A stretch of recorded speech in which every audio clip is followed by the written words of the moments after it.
दोस्तों नमस्कार। विवेक पाठशाला में आप सभी का स्वागत है। तो चलिए आज की क्लास शुरू करते हैं। आज हम लोग जानेंगे क्लास 10th सोशल साइंस के अंतर्गत पॉलिटिकल साइंस के बारे में जानेंगे। चैप्टर 3 के बारे में देखेंगे।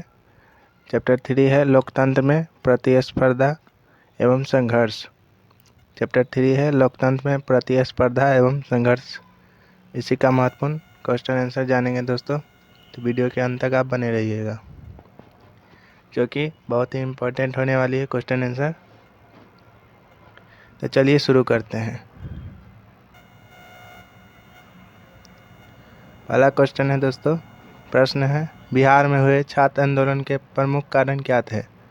बिहार में हुए छात्र आंदोलन के प्रमुख कारण क्या थे। तो आंसर में है बेरोजगारी और भ्रष्टाचार एवं खाद्यान्न की कमी और कीमतों में हुई अप्रत्याशित वृद्धि के चलते बिहार में छात्रों ने सरकार के विरुद्ध आंदोलन छेड़ दिया।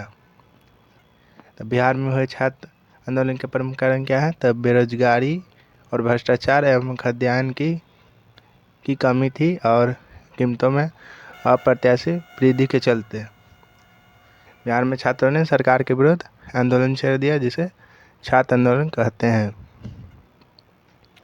बिहार में हुए छात्र आंदोलन कब हुआ था। तो 18 मार्च 1974 ईस्वी को हुआ था। बिहार में छात्र आंदोलन पूछा जा सकता है कि कब हुआ था। तो 18 मार्च 1974 ईस्वी को हुआ था, जिसका नेतृत्व किसने किया था। तो जयप्रकाश नारायण जी ने किया था, चलाए थे। अगला क्वेश्चन देखते हैं दोस्तों। प्रश्न है चिपको आंदोलन के मुख्य उद्देश्य क्या है। चिपको आंदोलन के मुख्य उद्देश्य क्या है। तो चिपको आंदोलन के मुख्य उद्देश्यों में जंगल की कटाई पर रोक तथा पेड़ों को नहीं काटने देना था।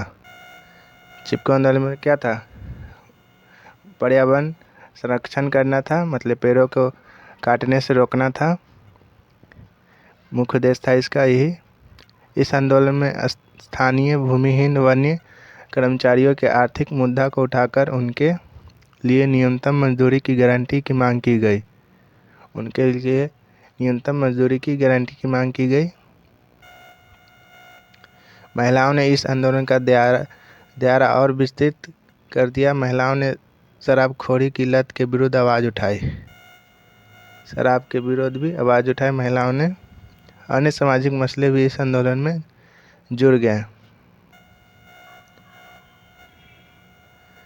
तो चिपको आंदोलन एक पर्यावरण संरक्षण आंदोलन था। पर्यावरण के विरुद्ध था, बचाने के लिए।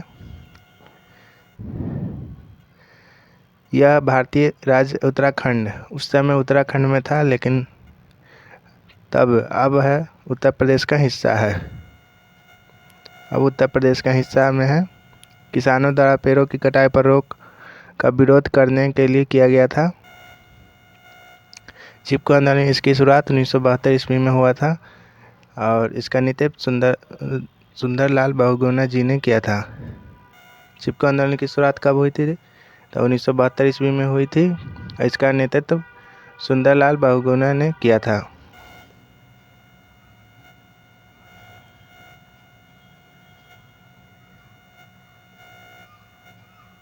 अगला क्वेश्चन देखते हैं दोस्तों। प्रश्न है सूचना के अधिकार आंदोलन के मुख्य उद्देश्य क्या थे। सूचना के अधिकार आंदोलन के मुख्य उद्देश्य क्या थे।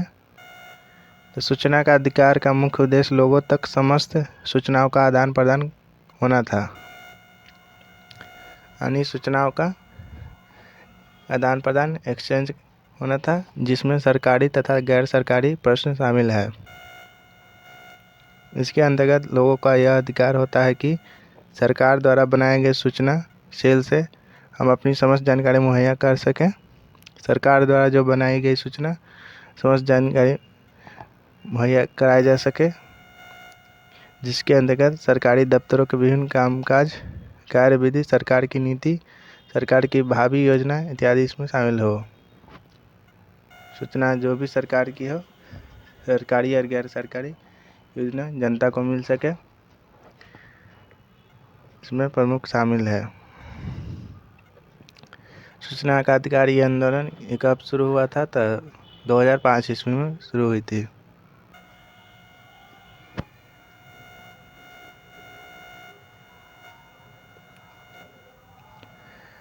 राजनीतिक दल की परिभाषा क्या है? राजनीतिक दल की परिभाषा दें। प्रश्न है राजनीतिक दल की परिभाषा दें। तो उत्तर है आंसर में, राजनीतिक दल का अर्थ है ऐसे व्यक्तियों के किसी भी समूह से है जो एक समान उद्देश्य की प्राप्ति के लिए कार्य करता है। जो राजनीतिक दल है अर्थ का ऐसा समूह है जो एक समान उद्देश्य की प्राप्ति के लिए करता है। एक समान उद्देश्य के लिए प्राप्ति के लिए किया जाता है उसे राजनीतिक दल कहते हैं। यदि उस दल का उद्देश्य राजनीतिक कार्यकलापों से है, राजनीतिक क्रियाकलापों से है तो संबंधित होता है तो उसे हम राजनीतिक दल कहते हैं।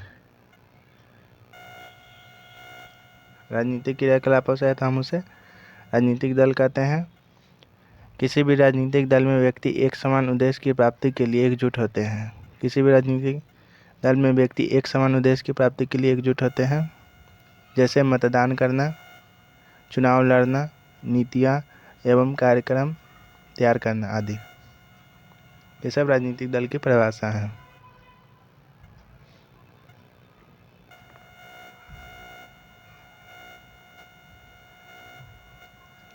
अगला क्वेश्चन है दोस्तों, किस आधार पर आप कह सकते हैं कि राजनीतिक दल जनता एवं सरकारों के बीच कड़ी का काम करता है? जो कि बहुत ही महत्वपूर्ण है, VVI है दोस्तों।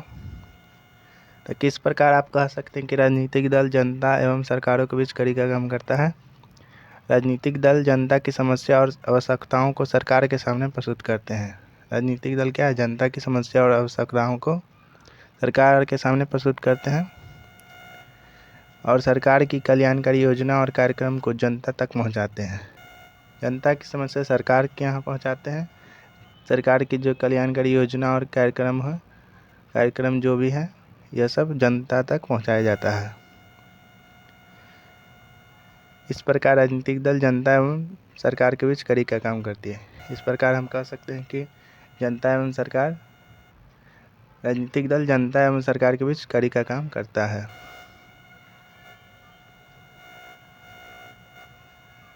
अगर वीडियो अच्छा लग रहा है दोस्तों तो एक लाइक कर दीजिए और मेरे चैनल पे आप बने रहिए, क्योंकि ऐसे ही हर एक चैप्टर कल आते रहेंगे दोस्तों। चैनल को सब्सक्राइब जरूर कर ले, इससे मोटिवेशन मिलता है, इसलिए आप चैनल को जरूर सब्सक्राइब कर लीजिए।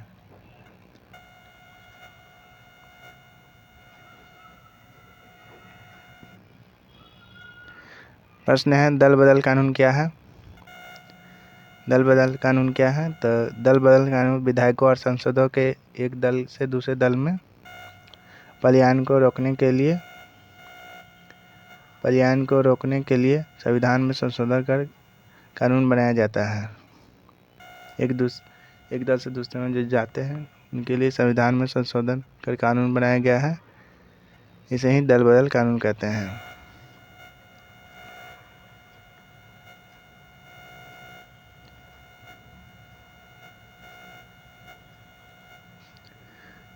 राष्ट्रीय राजनीतिक दल किसे कहते हैं? राष्ट्रीय राजनीतिक दल वैसे सामाजिक दल हैं जिनका अस्तित्व पूरे देश में होता है। राष्ट्रीय राजनीतिक दल जिनका अस्तित्व पूरे देश में होता है, उनका कार्यक्रम एवं नीतियाँ राष्ट्रीय स्तर के होते हैं।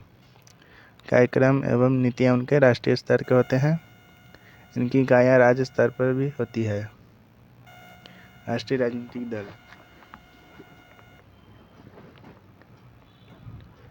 कहते हैं, जैसे कि अभी वर्तमान में बीजेपी कांग्रेस है, ये राष्ट्रीय राजनीतिक दल है, और अन्य भी दल हैं, लेकिन उदाहरण के लिए आप देख सकते हैं।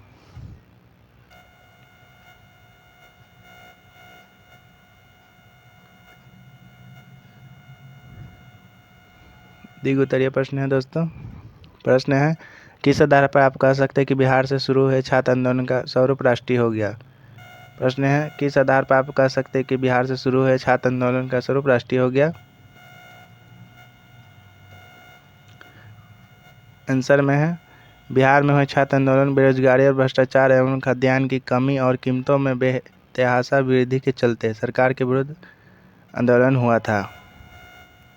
बेरोजगारी, भ्रष्टाचार एवं खाद्यान्न की कमी के कारण सरकार के विरुद्ध छात्र आंदोलन हुआ था। इस आंदोलन का नेतृत्व जयप्रकाश नारायण जी ने किया था। इनके आह्वान पर जीवन के हर क्षेत्र से संबंधित लोग आंदोलन में कूद पड़े। उन्होंने बिहार की कांग्रेस सरकार को बर्खास्त करने की मांग कर सामाजिक, आर्थिक व राजनीतिक क्षेत्र में संपूर्ण क्रांति का आह्वान किया। सामाजिक, आर्थिक व राजनीतिक, सोशल, इकोनॉमी एंड पॉलिटी क्षेत्र में संपूर्ण क्रांति का आह्वान किया। संपूर्ण क्रांति किनका है? तो जयप्रकाश नारायण जी का ही है नारा। आह्वान जयप्रकाश नारायण जी ने ही किया था संपूर्ण क्रांति, जो कि कांग्रेस की सरकार को हटाने के लिए किया गया था। जयप्रकाश नारायण की संपूर्ण क्रांति का उद्देश्य भारत में सरल लोकतंत्र की स्थापना करना था। जयप्रकाश जी की इच्छा थी कि बिहार का यह आंदोलन अन्य प्रांतों में भी फैले। उसी समय रेलवे कर्मचारी ने भी केंद्र सरकार के विरुद्ध एक राष्ट्रव्यापी हड़ताल का आह्वान किया। उस हड़ताल का व्यापक प्रभाव पड़ा। जयप्रकाश नारायण जी ने 1975 ईस्वी में दिल्ली में आयोजित संसद मार्च का नेतृत्व किया। इससे पहले राजधानी दिल्ली में अब तक इतनी बड़ी रैली कभी नहीं हुई थी।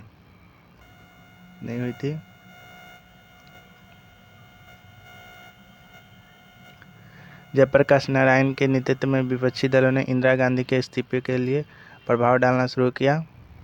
इंदिरा गांधी की सरकार के लिए प्रभाव डालना शुरू किया। दिल्ली के रामलीला मैदान में एक विशाल जन प्रदर्शन कर जयप्रकाश नारायण ने इंदिरा गांधी से इस्तीफे की मांग करते हुए राष्ट्रव्यापी सत्याग्रह की घोषणा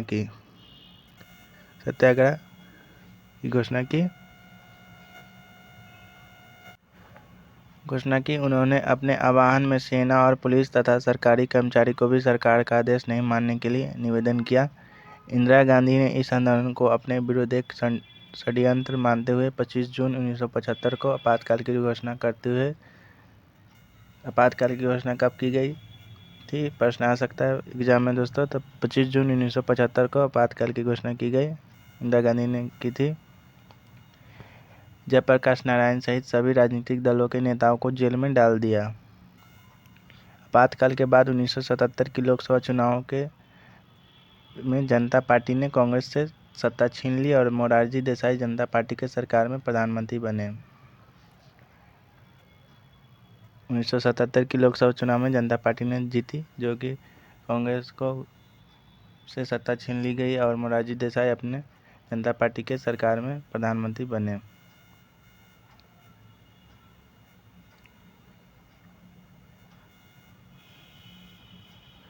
वास्तव में बिहार का छात्र आंदोलन कालांतर में राष्ट्रीय स्तर पर आंदोलन का स्वरूप ले चुका था।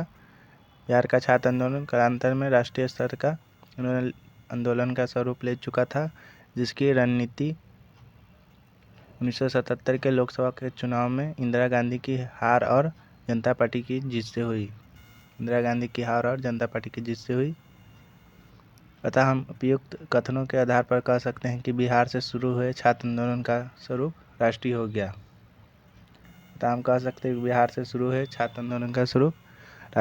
गया। कह सकते हैं। अगला प्रश्न देखते हैं दोस्तों। राष्ट्रीय राजनीतिक दलों के प्रमुख कार्य बताएं। तो उत्तर में है राजनीतिक दलों के निम्नलिखित प्रमुख कार्य हैं। पहला है नीतियां एवं कार्यक्रम तय करना। इसमें है राजनीतिक दल जनता का समर्थन प्राप्त करने के लिए नीतियां एवं कार्यक्रम तैयार करते हैं। इन्हीं नीतियों और कार्यक्रमों के आधार पर ये चुनाव भी लड़ते हैं। राजनीतिक दल भाषण, टेलीविज़न, रेडियो, समाचार पत्र आदि के माध्यम से अपनी नीतियां एवं कार्यक्रम जनता के सामने रखते हैं। इधर भाषण, टेलीविज़न, रेडियो, समाचार पत्र आदि के माध्यम से नीतियां एवं कार्यक्रम जनता के सामने रखते हैं। मतदाताओं को अपनी ओर आकर्षित करने की कोशिश करते हैं। मतदाता भी उसी राजनीतिक दल को अपना समर्थन देते हैं जिसकी नीतियां एवं कार्यक्रम जनता के कल्याण के लिए एवं राष्ट्रीय हित को मजबूत करने वाले होते हैं। पहला बिंदु है। दूसरा पॉइंट है तो लोकतंत्र का निर्माण। लोकतंत्र में जनता की सहमति या समर्थन से ही सत्ता प्राप्त होती है। जनता के समर्थन एवं सत्ता से ही लोकतंत्र का निर्माण होती है। इसके लिए शासन की नीतियाँ एवं लोकमत का प्राप्त होना होता है और इस तरह के लोकमत का निर्माण राजनीतिक दल के द्वारा ही हो सकता है। राजनीतिक दल लोकमत निर्माण करने के लिए जनभाषाएं, रैलियों, समाचार पत्र, रेडियो, टेलीविज़न आदि का सहारा लेते हैं। राजनीतिक दल लोकमत निर्माण के लिए जनसभाएं, प्रचार प्रसार, रैलियाँ करते हैं, समाचार पत्र, रेडियो, टेलीविज़न आदि का सहारा लेते हैं, किया जाता है। तीसरा पॉइंट है राजनीतिक प्रशिक्षण। राजनीतिक दल मतदाताओं को राजनीतिक प्रशिक्षण देने का भी काम करता है। राजनीतिक दल खास करके चुनाव के समय अपने समर्थकों को राजनीतिक कार्य जैसे मतदान करना, चुनाव लड़ना, सरकार की नीतियों की आलोचना करना या समर्थन करना आदि बताते हैं। इसके अलावा सभी राजनीतिक दल अपनी राजनीतिक एवं शैक्षिक गतिविधियां तेज कर उदासीन मतदाताओं को अपने से जोड़ने का भी काम करते हैं, जिससे लोगों में राजनीतिक चेतना की जागृति होती है। लोगों में जिज्ञासा उत्पन्न करते हैं, चेतना की भावना उत्पन्न करते हैं।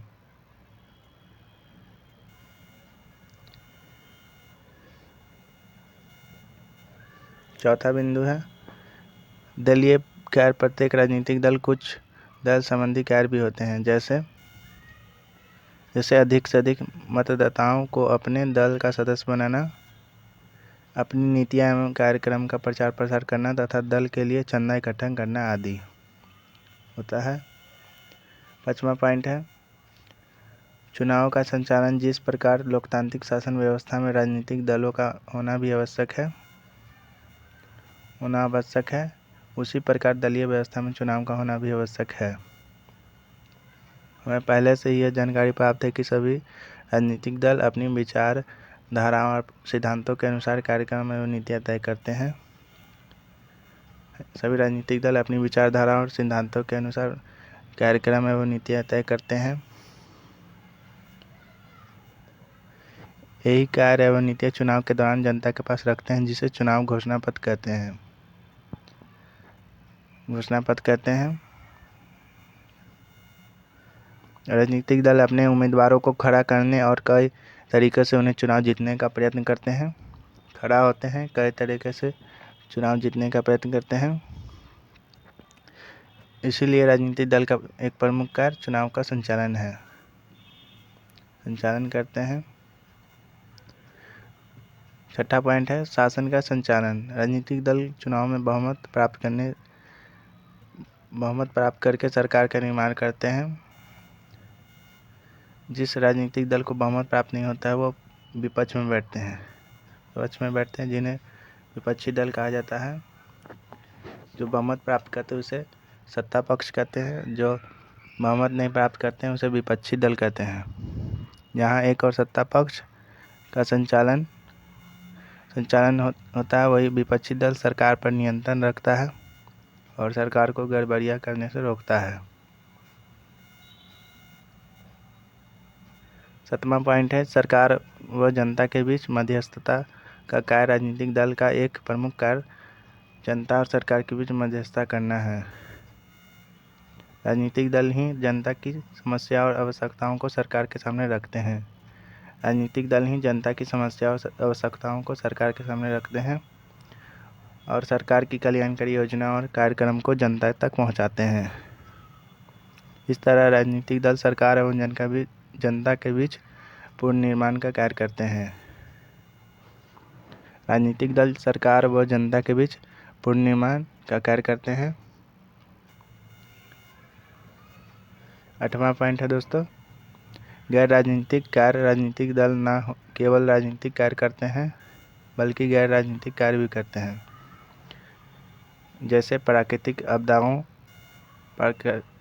आपदाओं में जैसे बाढ़, सुखाड़, भूकंप आदि के दौरान राहत संबंधी कार्य आदि अतः उपयुक्त प्रमुख कार्य राजनीतिक दलों के लिए आवश्यक है, तभी वे लोकतांत्रिक शासन व्यवस्था में अपनी साख बचा सकते हैं, सरकार को बनाए रखते हैं। ये सब उनको प्राकृतिक आपदा में करनी पड़ती है, जनता के लिए किया जाता है।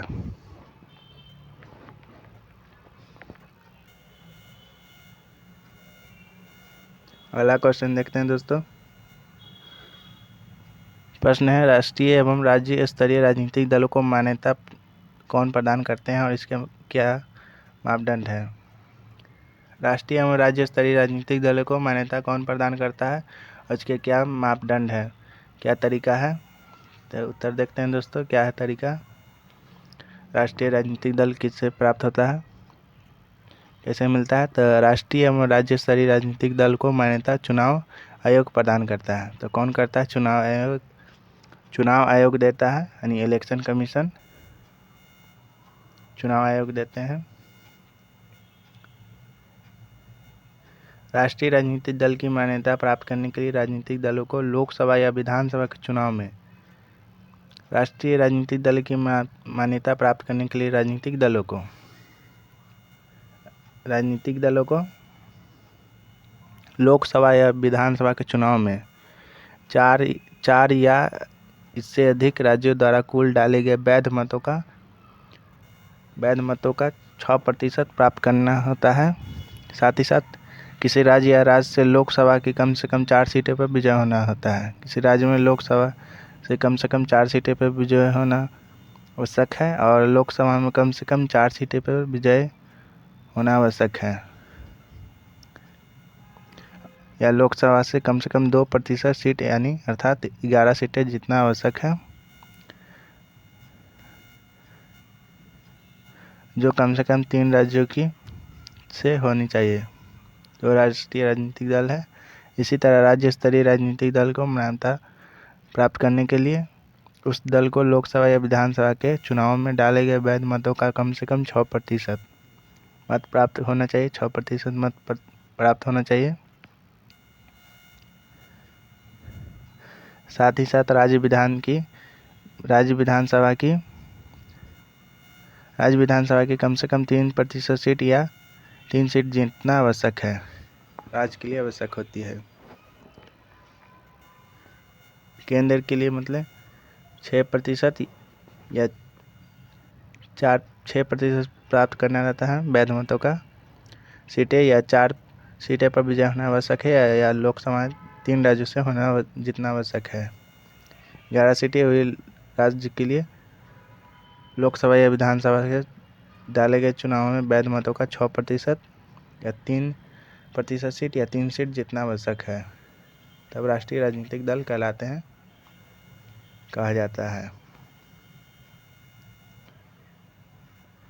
जैसा कि दोस्तों महत्वपूर्ण क्वेश्चन आंसर हम लोगों ने जान लिया चैप्टर 3 के बारे में। अगर आपको ये अच्छा लगा होगा दोस्तों तो ये एक लाइक कर दीजिए और मेरे चैनल पे आप बने रहिएगा। मिलते हैं नेक्स्ट वीडियो में दोस्तों। जय हिंद।